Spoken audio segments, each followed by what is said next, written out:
আজ 12 জুন 2022 খ্রিস্টাব্দ, 29 জ্যৈষ্ঠ 1429 বঙ্গাব্দ, রোজ রবিবার। 1991 সালের 12 জুনের এই দিনে রাশিয়া ফেডারেশনের প্রথম সংসদীয় নির্বাচন অনুষ্ঠিত হয়। ওই বছর সোভিয়েত ইউনিয়ন ভেঙে যাওয়ার পর সোভিয়েতের রুশ প্রজাতন্ত্র রুশ ফেডারেশন হিসেবে গঠিত হয়। দেশটিতে প্রেসিডেন্ট সর্বোচ্চ ক্ষমতার মালিক থাকেন এবং তিনি প্রধানমন্ত্রী নিয়োগ দেন। 1993 সালের 12 জুনের এই দিনে কম্বোডিয়া বিভক্ত হয়ে আলাদা রাষ্ট্র সাম্বোডিয়ার জন্ম হয়।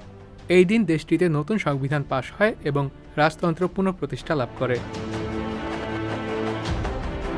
1996 সালের 12 জুনের এই দিনে কল্পনা চাকমা অপহৃত হন। তিনি ছিলেন বাংলাদেশের পার্বত্য চট্টগ্রাম অঞ্চলের আঞ্চলিক সংগঠন হিল উইমেন্স ফেডারেশনের সাংগঠনিক সম্পাদক। এই ঘটনাটি বাংলাদেশ সহ বহির্বিশ্বে তুমুল আলোড়ন সৃষ্টি করে। 1998 সালের 12 জুনের এই দিনে পারমাণবিক পরীক্ষা চালানোর অপরাধে পাকিস্তান ও ভারতকে বিশ্বের শিল্পোন্নত দেশগুলো ঋণদানে নিষেধাজ্ঞা আরোপ করে। 2002 সালের 12 জুনের এই দিনে আন্তর্জাতিক শ্রম সংস্থা আইএলওর উদ্যোগে প্রথমবার বিশ্ব শিশুশ্রম প্রতিরোধ দিবস পালিত হয়। শিশুদের স্বপ্ন ও শৈশব যেন অঙ্কুরে বিনষ্ট না হয়, সেই লক্ষ্যেই এই দিবসটি উদযাপন করা হয়।